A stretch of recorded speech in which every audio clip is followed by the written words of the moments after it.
That's the sound of a Syrian regime warplane. It's circling the hospital we've come to see. This hospital's already been repeatedly hit.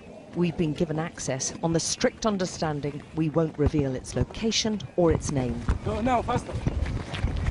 Hospitals are one of the most dangerous places in Idlib right now, and the doctors in them are doing one of the most risky jobs. Even when they sheltered underground, the attacks continued. I'm in a black Muslim dress due to cultural sensitivities here. It's difficult to believe this was once a hospital.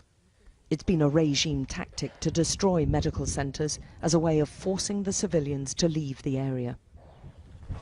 This hospital has been hit 15 to 20 times, and as recently as 2 weeks ago.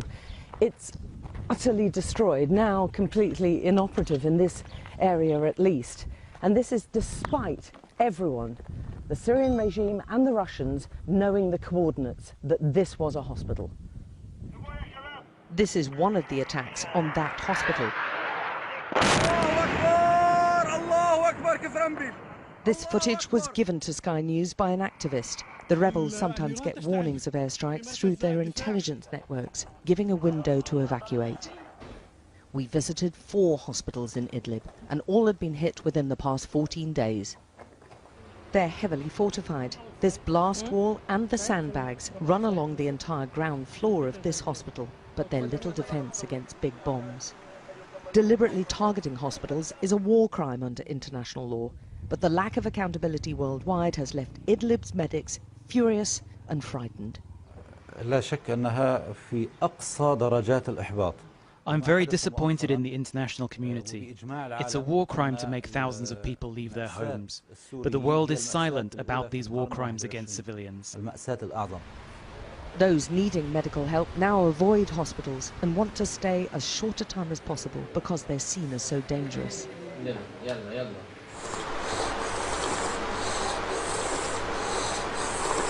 81-year-old Abdullah is suffering, but there are few medicines and little help the skeleton staff can give him.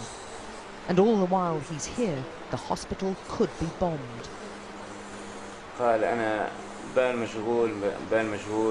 I'm worried being here because I know they target hospitals, schools and mosques. Even hospitals which have built underground facilities like this one attract bombings.